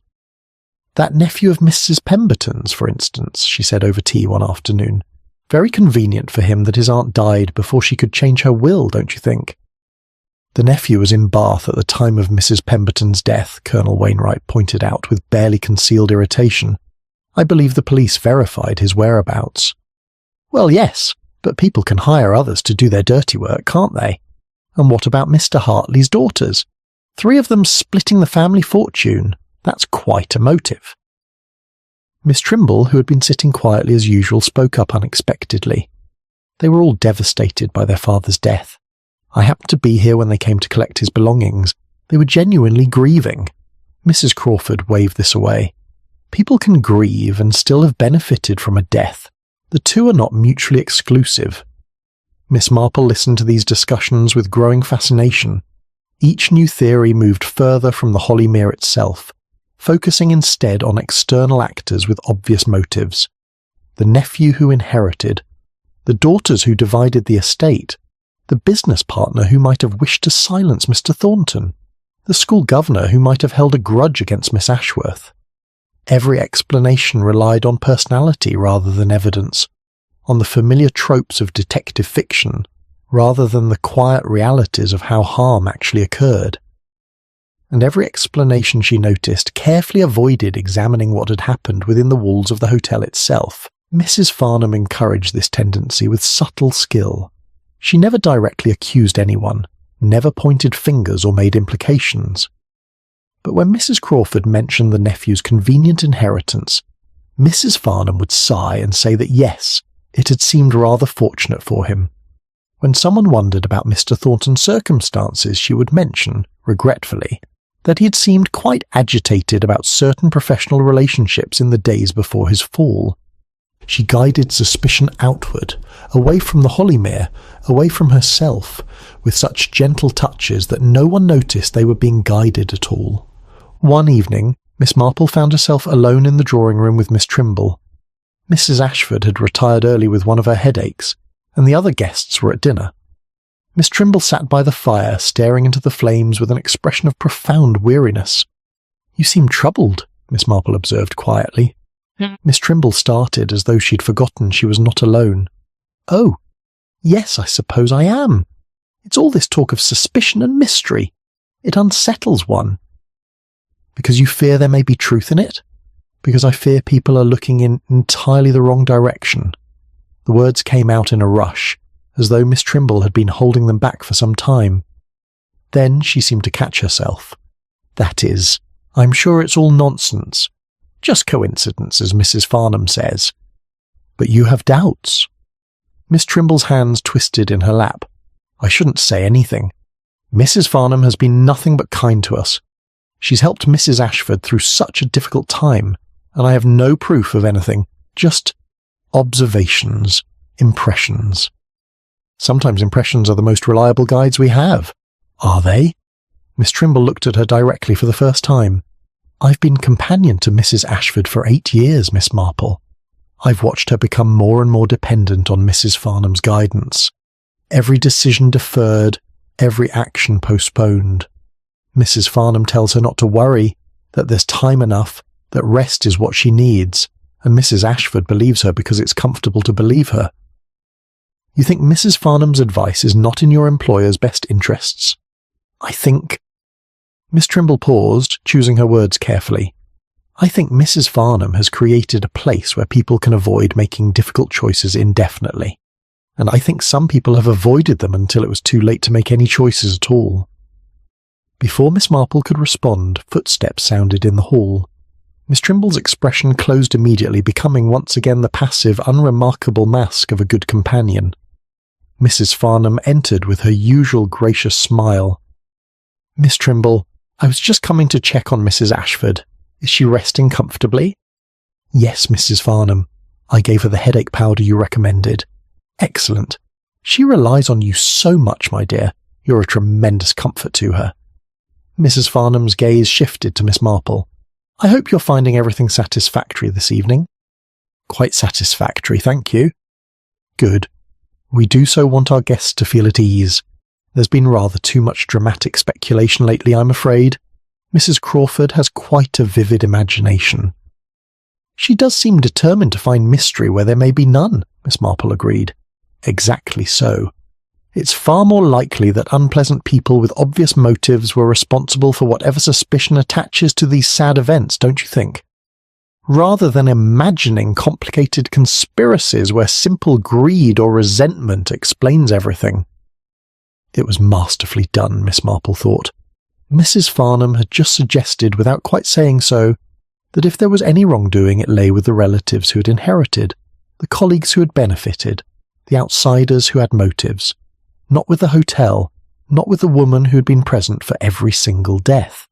After Mrs. Farnham had departed to check on her patient, Miss Trimble stood to leave as well. At the doorway she paused and looked back at Miss Marple. "People always look for the dramatic explanation," she said softly. "The obvious villain. They don't see danger when it comes wrapped in kindness and offers them exactly what they want. They see it only when it's too late." She left then, and Miss Marple sat alone in the firelight, thinking about the nature of suspicion and how easily it could be directed away from uncomfortable truths. Mrs. Crawford wanted mystery and drama. Colonel Wainwright wanted rational explanations. Mrs. Ashford wanted to believe that her dependence on Mrs. Farnham was justified, and all of them were being given exactly what they wanted, carefully packaged and presented with such skill that they didn't notice how it kept them from seeing what actually lay before them. Suspicion, Miss Marple thought, was like a flock of birds that could be startled into flight and directed wherever one wished, and Mrs. Farnham had become expert at sending it in every direction but the right one. The fire crackled softly. Outside, snow had begun to fall, muffling the world in white silence, and inside the Hollymere Hotel, comfort continued its quiet work, keeping everyone safe from truths they preferred not to face. Chapter 7. What Christmas Hospitality Concealed. Understanding came to Miss Marple not as a sudden revelation, but as a gradual accumulation of small observations that finally arranged themselves into a coherent whole. It happened, appropriately enough, while she was helping to address Christmas cards for the church charitable committee, a task that required little mental attention, and thus allowed her thoughts to wander where they would. She had been thinking about holidays and the peculiar license they granted for certain behaviours that would seem odd at other times of year. During Christmas, one could excuse almost anything as seasonal necessity. Extended visits became acceptable. Financial profligacy was expected. An intervention in others' affairs, which might at other times seem intrusive, could be framed as festive generosity. It was Mrs. Clement, the vicar's wife, who inadvertently provided the final piece of the puzzle. "I do think Mrs. Farnham shows admirable restraint," she remarked, sealing an envelope with decisive efficiency. So many hotel keepers would have closed the Hollymere after that first unfortunate incident, out of fear for their reputation, but she's carried on providing refuge for those who need it most during the Christmas season. There's something rather noble in that, don't you think? "She does seem committed to her vision of hospitality," Miss Marple agreed. "Yes, though I confess I've sometimes wondered if she doesn't take it rather too far. I encountered her at the chemist's last week, and she was purchasing quite a quantity of sleeping draughts and headache powders. When I expressed surprise, she explained that she kept them on hand for guests who arrived overwrought and needed rest. She said it was part of providing comfort, ensuring people could sleep without their troubles disturbing them." Miss Marple's hands stilled over her cards. "That seems very thoughtful, doesn't it? Though I did think it odd that she administers these things herself, rather than suggesting guests consult Dr. Haydock. When I mentioned it, she said that doctors often made people more anxious rather than less, that they asked too many questions and created needless worry. Better, she felt, to provide simple remedies and allow nature to take its course." After the committee meeting concluded, Miss Marple made her way to the Hollymere with a sense of purpose she had not previously allowed herself to acknowledge. She found Mrs. Bantry in the drawing-room looking rather more thoughtful than usual. "Jane, I'm glad you've come. I wanted to ask your opinion about something that's been troubling me." "Of course." Mrs. Bantry lowered her voice, though they were alone. "It's about Mrs. Ashford. She's been feeling poorly for the past few days, complaining of dizziness and weakness. I suggested she call Dr. Haydock, but Mrs. Farnham intervened quite firmly. She said doctors were unnecessary for simple fatigue, that what Mrs. Ashford needed was rest and quiet, not prodding examinations that would only tire her further. And Mrs. Ashford accepted this advice. She had little choice, really. Mrs. Farnham was very persuasive about it. She said she'd seen this sort of thing before, that pushing oneself to see doctors and make decisions when one was already exhausted only made matters worse. She recommended that Mrs. Ashford stay in bed, take the tonic she'd prepared, and avoid any unnecessary exertion, including the exertion of seeing a physician. Exactly, Mrs. Bantry frowned. I know it sounds like sensible advice, Jane. Rest is often the best medicine after all. But there was something in the way Mrs. Farnham said it, something almost protective, as though she were shielding Mrs. Ashford from something harmful rather than helping her towards something beneficial. Miss Marple thought of Mrs. Devereux, who had caught a chill somehow and developed pneumonia. Had she been discouraged from seeing a doctor early, told that rest was sufficient? Had Mrs. Farnham's protective instincts prevented timely medical intervention? Has Mrs. Ashford been eating properly? That's another thing. Mrs. Farnham has been sending up light meals on trays, nothing too taxing. She says Mrs. Ashford's digestion is delicate and that rich food would only distress her. But the portions are so small, Jane, and Mrs. Ashford seems to be growing weaker rather than stronger. It was all so reasonable, Miss Marple thought. So kind, so concerned. Rest instead of exertion. Simple remedies instead of medical interference. Light meals instead of heavy ones. Each piece of advice perfectly sensible in isolation, but taken together creating a pattern of isolation and weakening. She excused herself from Mrs. Bantry and made her way quietly through the hotel. She encountered Ellen in the hallway carrying a tray toward the kitchen and stopped her with a gentle question. Ellen, dear, might I ask you something? It's rather delicate. The girl glanced around nervously. I suppose so, miss. When guests have been unwell during previous Christmas seasons, has Mrs. Farnham always managed their care herself? Ellen's expression became guarded. She likes to handle things personally, yes. She says she knows best what her guests need. And does she discourage them from seeing doctors? A long pause, then very quietly. Sometimes. She says doctors create anxiety with their questions and examinations, that the Christmas season should be peaceful, not filled with medical appointments and worry. I see, and the guests accept this. They trust her, miss. She's very convincing about what's best for them. And it does seem kind, doesn't it? Letting people rest instead of dragging them about to doctors' surgeries when they're already exhausted. After Ellen had hurried away, Miss Marple stood in the quiet hallway, piecing together the pattern that had been there all along, hidden beneath the gentle tyranny of Christmas hospitality. Mrs. Farnham had not harmed anyone directly. She'd simply created an environment where help was perpetually postponed in the name of comfort, where doctors were unnecessary intrusions into peaceful recovery, where solicitors could wait until the new year, where difficult decisions were better deferred until one felt stronger, and while guests rested and recovered and waited for their strength to return, circumstances that might have been addressed deteriorated into crises that became tragedies. Mrs. Pemberton, upset about her nephew, persuaded to take a walk in the garden rather than immediately consulting a solicitor about her will. The walk on icy paths that ended in a fatal fall. Mr. Hartley, hounded by his daughters, encouraged to rest and avoid the stress of confronting them. The rest that became permanent when his heart, weakened by undiagnosed strain, simply stopped.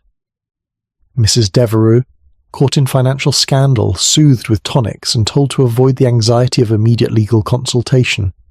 The chest cold that became pneumonia, while medical attention was gently discouraged. Mr. Thornton, facing disgrace, given sleeping draughts to help him rest rather than encouraged to face his accusers. The stumble down the stairs after he had been rendered drowsy and disoriented. Miss Ashworth, unjustly accused, assured that time would heal all wounds and that she should avoid the distress of defending herself, the accumulated strain on a heart that received no medical attention until it was too late, each death explicable, each one the result of natural or accidental causes, but each one occurring in an environment where timely action had been gently, kindly, thoroughly discouraged. Miss Marple thought about the nature of Christmas hospitality and how easily it could become oppressive. The insistence on rest, the determination to shield guests from worry, the conviction that one knew better than doctors, better than solicitors, better than the guests themselves what was truly needed. Mrs. Farnham had believed, perhaps still believed, that she was helping. That her role was to protect troubled people from making their situations worse through hasty action. That comfort and time were the best healers of all difficulties, but comfort taken to extremes became paralysis, and time, when one needed medical attention or legal intervention, was not a healer at all but an enabler of tragedy. The Christmas season provided perfect cover for this gentle suffocation. During the holidays, one was expected to set aside worries, to rest, to avoid unpleasant necessities.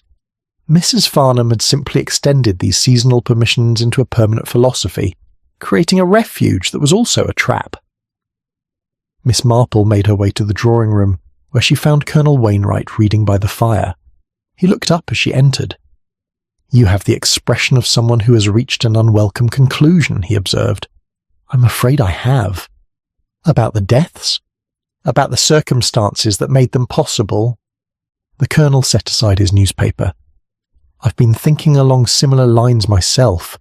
There's a pattern to Mrs. Farnham's kindness, isn't there? A consistency in how she manages her guests. She removes obstacles," Miss Marple said quietly. "Doctors who might intervene, solicitors who might offer different advice, family members who might insist on action. She creates a buffer between her guests and the world, telling herself she's protecting them when she's actually isolating them. And during that isolation, tragic accidents become possible. More than possible, perhaps inevitable." They sat in silence for a moment, the fire crackling softly between them. "What will you do?" the Colonel asked finally.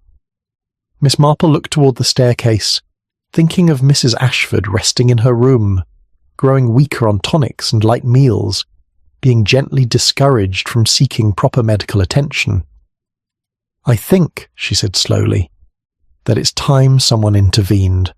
Before Christmas, hospitality conceals one more tragedy beneath its comfortable surface." Chapter 8, A Design Too Polite to Notice. The difficulty with certain kinds of harm, Miss Marple had observed, was that they wore the face of virtue so convincingly that questioning them felt like a betrayal of basic decency. To suggest that kindness might be dangerous, that protection might be imprisonment, that care might be control, these ideas ran counter to everything one was taught about proper behaviour. And yet, she thought as she sat in her cottage the following morning, going over each detail in her mind, that was precisely what made such harm so effective. It hid behind the very qualities that society most valued, making exposure a delicate and uncomfortable business. She had asked Dr. Haydock to call on her, and he arrived promptly at 10, his medical bag in hand and a concerned expression on his face. "Your note suggested some urgency, Miss Marple. I hope you're not unwell." "Not I, Doctor, but I wonder if you might indulge me in a rather theoretical discussion about medical care and the withholding of it." Dr. Haydock settled himself in the chair she indicated, his curiosity evident. "Go on." "If someone were to consistently discourage patients from seeking medical attention, telling them that rest and time were sufficient remedies, when in fact intervention was needed, would that constitute a form of harm?" "It would certainly constitute negligence," Dr. Haydock said carefully, "though proving intent would be another matter entirely. Many people believe, quite genuinely, that doctors do more harm than good. They're misguided, but not necessarily malicious. And if such discouragement occurred repeatedly with similar results each time," the doctor's expression grew more serious, "then one would have to consider whether the pattern suggested something beyond mere misguided belief. What exactly are you suggesting, Miss Marple?" She told him, laying out the pattern she had observed, the accumulation of small discouragements that had allowed 5 deaths to occur. When she finished, Dr. Haydock sat in silence for a long moment. "You're describing something extraordinarily difficult to prove," he said finally. "Mrs. Farnham gave advice, nothing more.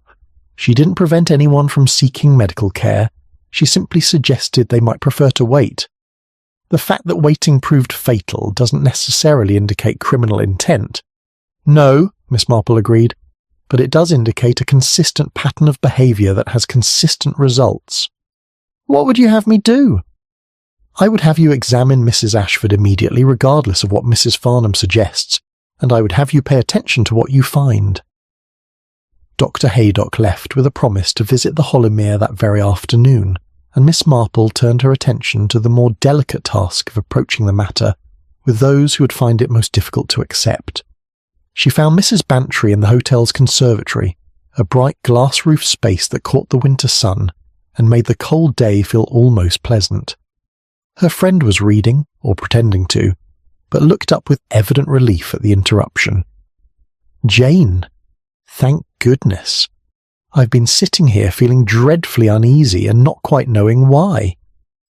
Perhaps because you've observed things that trouble you but that seem too small to mention individually." "Yes, exactly that." Mrs. Bantry set aside her book. "I keep thinking about the way Mrs. Farnham manages everyone. It's all so thoughtful, so considerate, but there's something almost relentless about it. She never quite allows one to make one's own decisions. Have you noticed the same pattern with other guests? Now that you mention it, yes. Colonel Wainwright mentioned the other day that he'd tried to contact his solicitor about settling his bill, but Mrs. Farnham had suggested it could wait until after the holidays. She said it would only create unnecessary stress during what should be a peaceful season, and the Colonel, who's not usually susceptible to such arguments, found himself agreeing with her. Because it was easier to agree than to insist. Precisely, and it all seems so reasonable when she says it. Rest is important. One shouldn't rush into decisions. The holidays are a time for peace, not for dealing with difficult matters, but the effect is that nothing ever gets dealt with at all. Miss Marple glanced toward the drawing-room, where she could see Mrs. Farnham speaking with Mrs. Crawford. Even from this distance, the manager's gestures conveyed concern, attentiveness, the absolute certainty of someone who knows what is best for others. "I think," Miss Marple said carefully, "that Mrs. Farnham has created a system that feels like hospitality, but functions as something else entirely.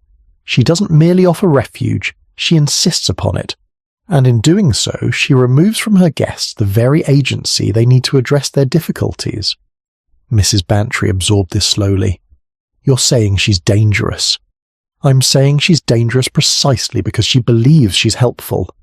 The harm is done with the best of intentions, which makes it nearly impossible to recognise until it's too late." "Good Lord." Mrs. Bantry's face had gone pale. "And the others who died here, you think she did the same to them?" "I think she created conditions in which tragedy became inevitable, while believing she was providing comfort." They were interrupted by the arrival of Miss Trimble, who appeared in the conservatory doorway looking more animated than Miss Marple had yet seen her. "Forgive the intrusion, but I hoped I might find you here, Miss Marple. I need to speak with someone, and you seem like a person who might actually listen." "Of course. Please, sit down." Miss Trimble glanced over her shoulder, as though checking for observers, then took a seat and spoke in a rapid undertone. "I've been Mrs. Ashford's companion for 8 years. I know her habits, her health, her constitution, and I can tell you with absolute certainty that what's happening to her now is not natural fatigue or nervous exhaustion. She's being systematically weakened. By Mrs. Farnham's care? By what Mrs. Farnham calls care, yes. The tonics that make her drowsy. The light meals that provide insufficient nourishment. The insistence on bed rest that prevents her from maintaining any strength. And above all, the constant discouragement of any action that might actually help her situation. Why haven't you said something before now?" Miss Trimble's hands twisted together. "Because Mrs. Ashford trusts Mrs. Farnham completely. If I had questioned the treatment, I would have been dismissed as jealous or interfering. Mrs. Farnham has made herself indispensable, you see. She's positioned herself as the only person who truly understands what Mrs. Ashford needs. To challenge her would be to challenge Mrs. Ashford's judgment, and I couldn't do that without proof. And now? Now I'm frightened. Mrs. Ashford has become so weak she can barely rise from bed. Mrs. Farnham keeps saying it's just the natural course of grief and exhaustion working itself out, that pushing for medical intervention would only create more stress. But I've seen this pattern before, Miss Marple. I was here when Miss Ashworth died." The statement hung in the air between them. Mrs. Bantry drew in a sharp breath. "You were here last year?" "Yes." Mrs. Ashford and I arrived just after Christmas. Miss Ashworth was already a guest. I watched Mrs. Farnham care for her in exactly this way. Tonics for sleep. Rest instead of activity. Gentle discouragement of any attempt to seek outside help. And within 3 weeks, Miss Ashworth was dead. Did you suspect something then? I worried. But Miss Ashworth had heart trouble, and her death was ruled natural, and I thought perhaps I was being overly suspicious. Now, though, seeing the same pattern with Mrs. Ashford, Miss Trimble's voice caught. I cannot stand by and watch it happen again. Miss Marple reached out and patted the woman's hand with genuine warmth. You shan't have to. Dr. Haydock will be examining Mrs. Ashford this afternoon, and I suspect he will find reason to insist on proper medical care regardless of Mrs. Farnham's preferences. She'll object. She always objects when doctors are mentioned. Then she will have to overcome her objections. The Colonel and Mrs. Bantry and I will make certain of it. Relief flooded Miss Trimble's features. Thank you. I felt so helpless, watching this unfold and not knowing how to stop it. After Miss Trimble had left to return to her employer, Mrs. Bantry turned to Miss Marple with something between admiration and horror. How did you see it, Jane? How did you recognise what was happening when everyone else simply thought Mrs. Farnham was being kind? Miss Marple considered the question carefully.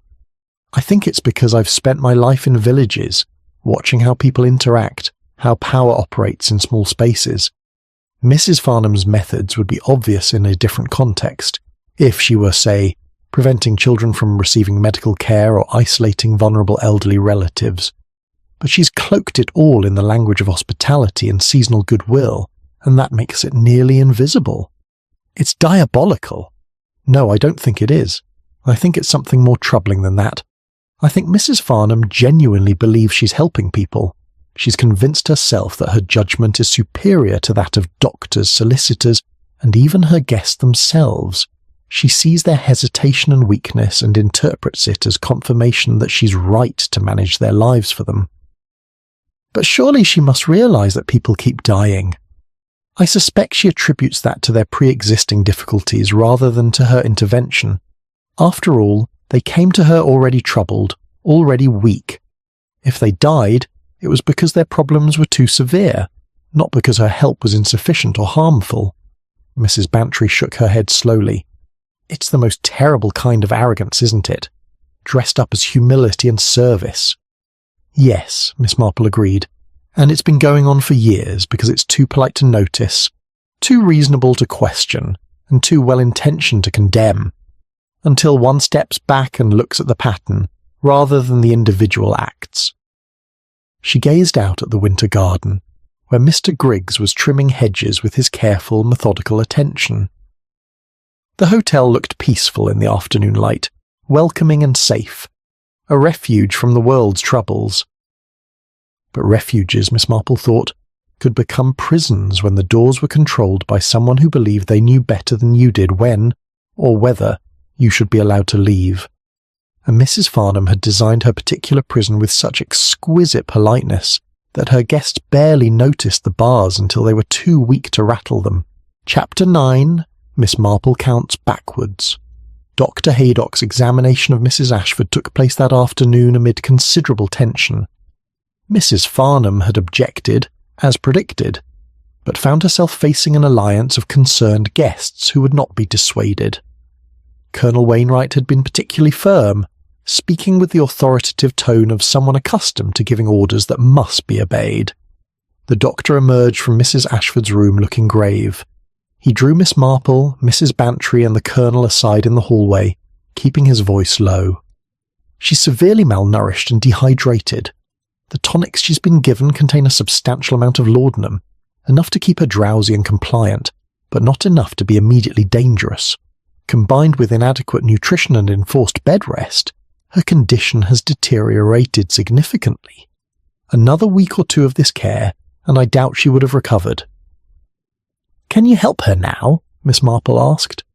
"Yes, but she'll need proper nursing and nutrition, and she must stop taking anything Mrs. Farnham provides. I've explained this to Miss Trimble, who will ensure my instructions are followed." He paused, choosing his words carefully. The question now is what to do about Mrs. Farnham herself. "I think," Miss Marple said quietly, "that I should speak with her, alone, if possible, before any official action is considered."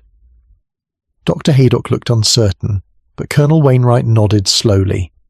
Sometimes the direct approach serves best, and Miss Marple has a way of encouraging honesty.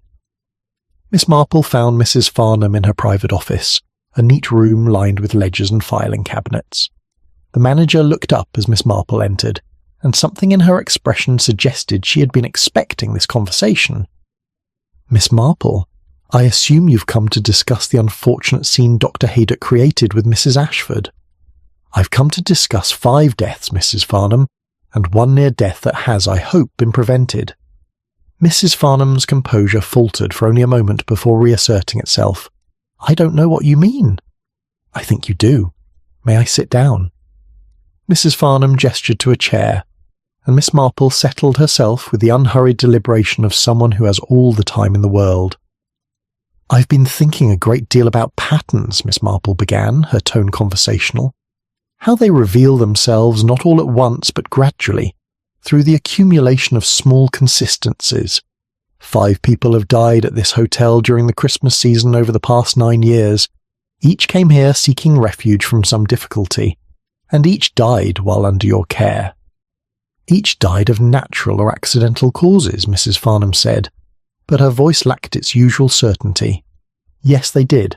That's precisely what makes the pattern so difficult to see. You didn't poison anyone or push them downstairs or smother them in their sleep. You did something far subtler and, in its way, far more terrible. You prevented them from receiving the help they needed." Mrs. Farnham's hands gripped the edge of her desk. "I helped them. I gave them peace and comfort when they were distressed. You gave them isolation and control. You discouraged medical attention when Mrs. Devereux developed pneumonia. You suggested rest instead of action when Mrs. Pemberton needed to consult her solicitor. You provided sleeping draughts to Mr. Thornton that left him disoriented and vulnerable to accidents. You told Miss Ashworth that time would heal her troubles when what she needed was to actively defend herself. And you allowed Mr. Hartley to retreat so completely from the world that his heart simply gave up." "They were all under terrible strain," Mrs. Farnham protested. "I was trying to protect them from making things worse." "No," Miss Marple said gently but firmly. "You were trying to protect them from making any choices at all. You substituted your judgment for theirs, and you did it so skillfully that they didn't even realize what was happening. You created an environment where every decision was postponed, every action deferred, every source of outside help gently discouraged. And while they waited for the strength to deal with their problems, those problems, and their health, deteriorated beyond recovery." Mrs. Farnham rose abruptly and moved to the window, her back to Miss Marple. When she spoke, her voice was strained. "You don't understand. These people came to me broken, desperate. They'd made such terrible messes of their lives. If I'd let them rush about consulting doctors and solicitors and confronting their problems directly, they would have made everything worse. I've seen it happen so many times. People in distress make poor decisions. They panic. They act rashly. Someone needs to slow them down, to give them time to think clearly." "But you didn't give them time to think clearly. You gave them laudanum and isolation, and your own unwavering conviction that you knew better than they did what was good for them." "I did know better." Mrs. Farnham turned and Miss Marple saw tears on her cheeks. "I've been managing this hotel for 9 years. I've seen countless guests arrive in states of anxiety and despair. The ones who listen to me, who allow me to guide them through their difficulties, they recover. They leave here stronger and calmer. It's only those who refuse to be patient, who insist on rushing about despite my advice, who come to harm. Or those who accept your guidance so completely that they never recover at all," Miss Marple said quietly. "Mrs. Farnham, did you never notice that the guests who died were all people who had nowhere else to go? No family who would insist on seeing them, no friends who would question their isolation, no one who would challenge your management of their care." The silence that followed was profound. Mrs. Farnham sank into her chair, her composure finally breaking entirely. "I never meant to harm anyone," she whispered. "I thought I was helping. I truly believed that rest and time and freedom from pressure were what they needed. When Mrs. Pemberton died, I told myself it was a tragic accident. When Mr. Hartley's heart failed, I thought it was the stress he'd been under before he arrived. Each time I found an explanation that made sense, that allowed me to believe I'd done nothing wrong. But you must have had doubts. Surely, after the third death, the fourth, you must have wondered whether your methods were sound. Mrs. Farnham's hands covered her face. I told myself I was preventing worse tragedies, that if Mrs. Devereux had rushed to confront the scandal surrounding her husband, she would have made herself ill anyway. That if Mr. Thornton had forced himself to face his accusers, the strain would have killed him. I convinced myself that their deaths, while sad, were inevitable given the terrible burdens they carried. And Miss Ashworth? What burden justified letting her die? The accusations against her were destroying her. She couldn't sleep, couldn't eat, couldn't stop dwelling on the injustice of it all. I gave her something to help her rest, and I thought, if she could just stop fighting for a while, her heart would be less strained. Miss Marple leaned forward slightly. Mrs. Farnham, do you understand what you've been doing? You've been playing at being Providence, deciding who deserves peace and who deserves to continue struggling. But that's not your decision to make. People have the right to fight their own battles, to seek their own solutions, to make their own mistakes. By removing that right, even with the best of intentions, you've committed a form of violence that's all the more terrible because it comes wrapped in kindness. What will happen now? Mrs. Farnham asked, her voice barely audible. That depends on several factors. Dr. Haydock could report his findings to the authorities. Mrs. Ashford's case alone provides evidence of dangerous negligence, if not worse. The earlier deaths could be investigated, though I suspect the evidence there has long since disappeared. I kept records, Mrs. Farnham said suddenly, of the tonics I administered, the meals I prepared, the advice I gave. I thought they would demonstrate how carefully I'd cared for my guests. But I suppose they show something quite different, don't they? They show a pattern, Miss Marple said, and patterns once recognised can be remarkably illuminating. She stood, gathering her handbag and gloves. I suggest you speak with Colonel Wainwright and Dr. Haydock. They're both sensible men who understand that harm can be done without malice. What happens next should not be decided by me alone. At the door she paused and looked back at Mrs. Farnham, who sat slumped in her chair, looking older and smaller than she had before. You know, Mrs. Farnham, the saddest thing about this whole affair is that you genuinely believed you were being helpful. You saw yourself as a protector, a guardian, someone who knew better than your troubled guests what they needed. But wisdom isn't about knowing what's best for others. It's about knowing the limits of one's own knowledge and trusting people to find their own way, even when that way seems difficult or dangerous. I only wanted to spare them pain, Mrs. Farnham said. Yes, Miss Marple replied softly. But sometimes pain is necessary. Sometimes struggle is how we grow. And sometimes the kindest thing we can do for someone is step back and allow them the dignity of facing their own difficulties. She left then, closing the door quietly behind her. In the hallway she found Colonel Wainwright and Dr. Haydock waiting. Well? The Colonel asked. She understands now, I think. She's kept records that will make the pattern clear to anyone who examines them. The question is, what should be done? Dr. Haydock rubbed his face wearily. If this was straightforward murder, the answer would be simple. But this, she never actively harmed anyone. She simply created conditions where harm became likely while believing she was providing care. The law is not well equipped to handle such cases, Colonel Wainwright observed, though common sense and basic decency demand some response. Perhaps, Miss Marple suggested, the response is that the Hollymere Hotel should close, not dramatically, not with scandal and recriminations, but simply close. Mrs. Farnham should not be in a position to care for vulnerable people ever again. Beyond that, I think the matter is better left to consciences than courts. The two men considered this, then nodded slowly. It seems just, Dr. Haydock said, and more merciful than she perhaps deserves. Mercy, Miss Marple said, is not about what people deserve. It's about recognizing that we're all capable of doing harm while believing we're doing good, and that punishment should serve justice rather than vengeance. She made her way out into the December afternoon where snow was beginning to fall again, soft and silent. 5 deaths, she thought. 5 people who might have lived if someone had trusted them to manage their own lives.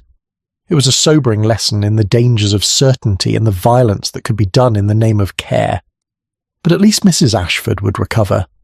At least one life had been saved by recognising the pattern before it completed itself. Sometimes, Miss Marple reflected as she walked home through the gentle snow, that was all one could hope for. Chapter 10. When the hotel closed its doors.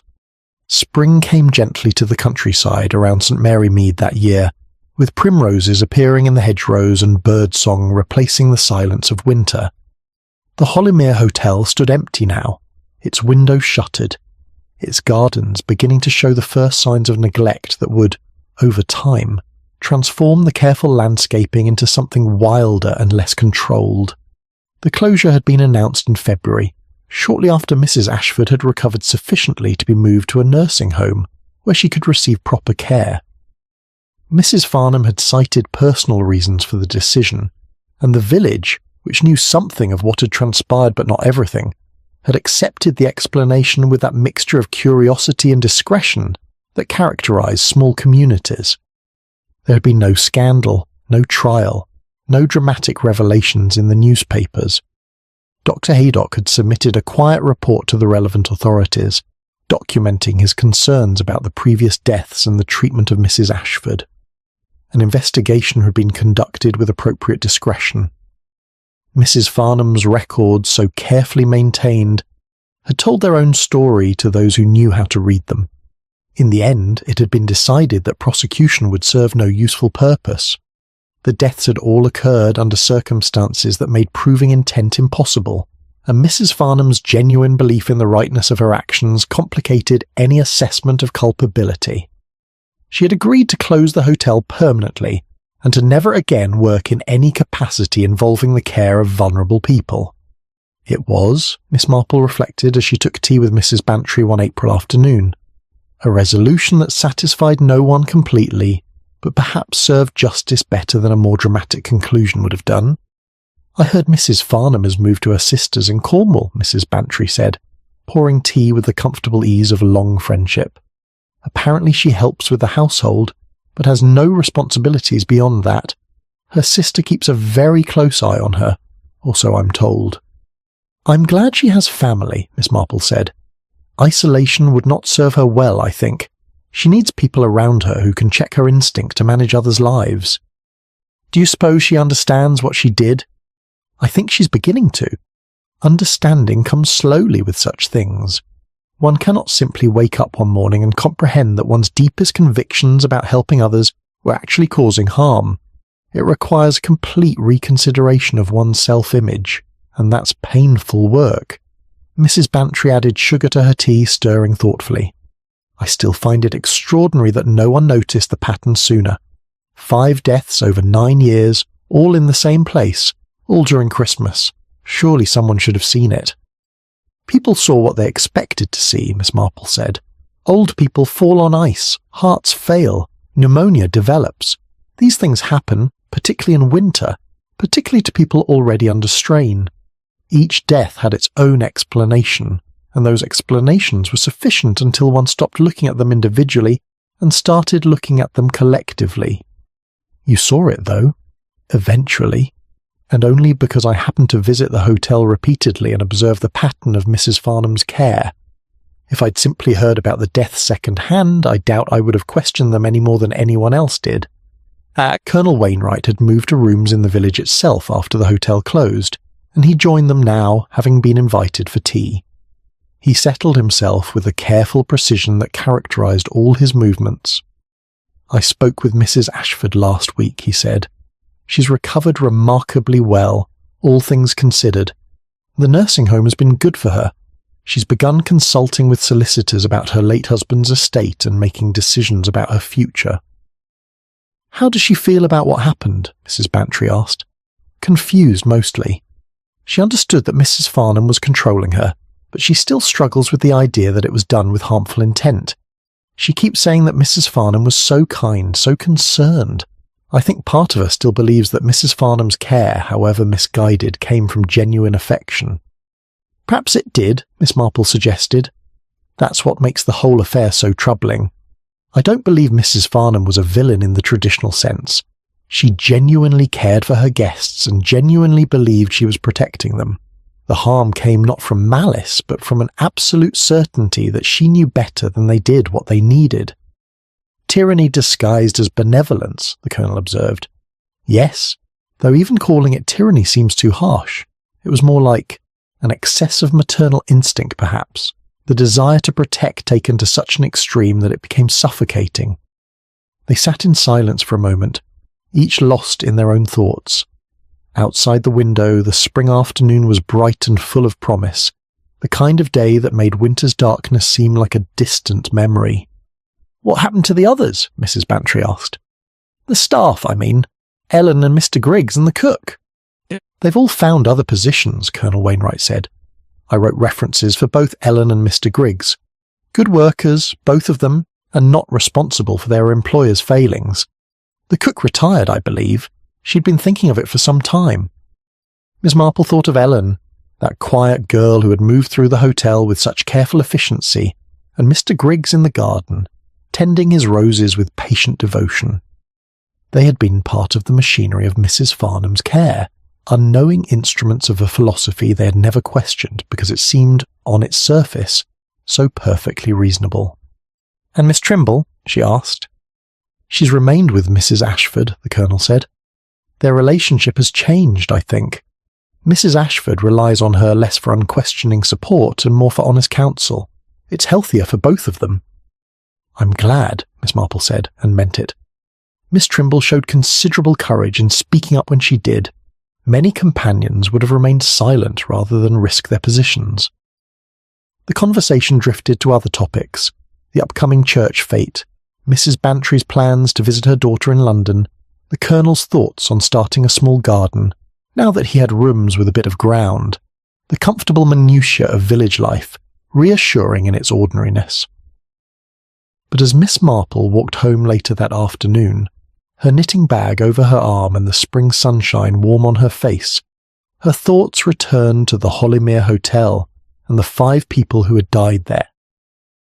Mrs. Pemberton, who had needed to assert her independence from a grasping nephew. Mr. Hartley, who had deserved to grieve his wife without being pressured to surrender his autonomy. Mrs. Devereux, who should have been allowed to fight the scandal that threatened her reputation. Mr. Thornton, who might have survived his professional crisis if he'd been encouraged to face it rather than retreat from it. Miss Ashworth, whose heart might not have failed if she'd been supported in defending herself, rather than urged to simply endure injustice quietly. 5 lives that had been reduced over time to cautionary anecdotes. 5 deaths spoken of less frequently now, and when mentioned, discussed with a new understanding of what had actually occurred.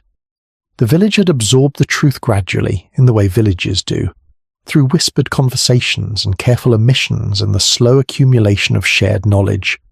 The story that circulated was gentler than the full truth, but more honest than the original explanations had been. Mrs. Farnham had meant well but had done harm. The hotel had been closed. Mrs. Ashford had been saved. These things were known, and that knowledge changed how people thought about kindness and care and the dangers of certainty. Miss Marple paused at her gate, looking back toward where the Hollymere Hotel stood silent against the spring sky. In a few years, it would likely be sold and transformed into something else, perhaps a school, or divided into apartments, or torn down entirely to make way for modern housing. The building itself would be repurposed, its history gradually forgotten by those who had not lived through it. But the lesson, she thought, should not be forgotten. The lesson that murders need not be loud or violent to be real. That harm could be done with the gentlest of touches and the kindest of words. That comfort, when it replaced action, could become deadly. And that the most dangerous certainty was the certainty that one knew better than others what was good for them. She let herself into her cottage and put the kettle on for a solitary cup of tea. Outside, the spring evening was drawing in, soft and peaceful. Birds settled in the trees. Neighbours called greetings to one another as they returned from their daily business. Life continued in its ordinary patterns, reassuring and familiar. But Miss Marple, sitting by her window with her tea and her knitting, thought about patterns and what they revealed, about how easy it was to see only what one expected to see, and how important it was to occasionally step back and look at the larger picture. The Hollymere Hotel had promised cheer and delivered comfort, but comfort, she had learned, should never be allowed to replace responsibility, not to oneself, not to others, and certainly not to truth. She thought of Mrs. Farnham in Cornwall, living with her sister, learning perhaps to let others make their own mistakes and find their own solutions. She thought of Mrs. Ashford, recovering in her nursing home, rediscovering her own strength and judgment. She thought of the 5 who had not been so fortunate, who had found not refuge but a kind of velvet prison that